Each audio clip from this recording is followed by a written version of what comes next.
Hai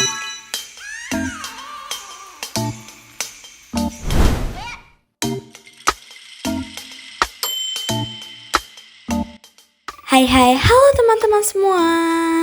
Kembali lagi bareng aku, Angie. Di video kali ini, aku mau berbagi ilmu dengan kalian semua nih. Belajar apa ya kita hari ini? Yap, kita akan belajar mengenai pendekatan geografi. So, open your book and take notes. Let's get started. Pendekatan geografi itu apa sih? Pendekatan geografi adalah cara pandang atau analisis untuk memahami berbagai gejala dan fenomena geosfer seperti atmosfer, litosfer, hidrosfer, biosfer, dan antroposfer. Melalui pendekatan geografi, kita dapat memahami karakteristik suatu wilayah. Ada 3 pendekatan geografi. Yang pertama, pendekatan keruangan atau spasial, yang kedua, pendekatan kelingkungan atau ekologi, dan yang ketiga, pendekatan kewilayahan atau wilayah kompleks. Aku jelasin satu-satu ya, mulai dari pendekatan keruangan atau spasial.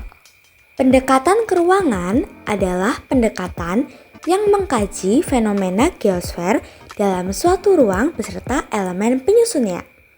Pendekatan keruangan dilakukan dengan mempelajari karakteristik suatu tempat atau gejala geosfer, baik alam maupun sosial di suatu wilayah. Pendekatan ini digunakan sebagai medium untuk mengetahui peta persebaran dalam penggunaan ruang yang ada.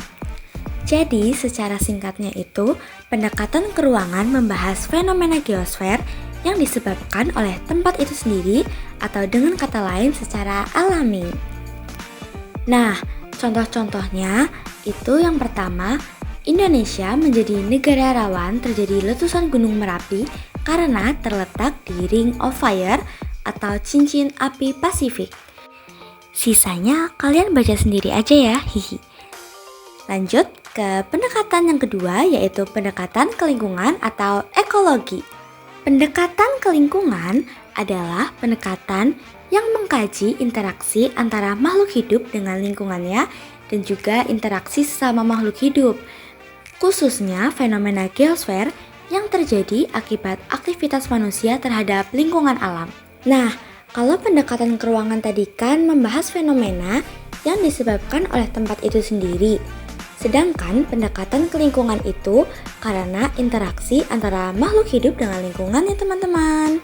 Untuk contohnya, yang pertama ada banjir di kota Semarang pada musim penghujan diakibatkan karena tersumbatnya drainase air dan sedikitnya ruang terbuka hijau.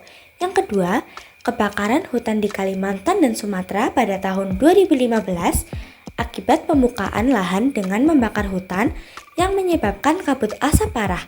Yang ketiga, penggunaan sistem subak di Bali merupakan bentuk adaptasi manusia terhadap kondisi alam untuk mengatur irigasi sawah.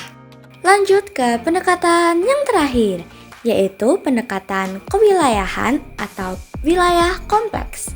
Pendekatan kewilayahan adalah gabungan dari pendekatan keruangan dan pendekatan kelingkungan untuk memahami suatu masalah atau fenomena geosfer yang terjadi, dengan membahas bagaimana interaksi antar wilayah dapat memengaruhi dan dipengaruhi oleh fenomena yang terjadi. Dapat dijabarkan bahwa masalah yang terjadi sangat kompleks dan mencakup wilayah yang luas.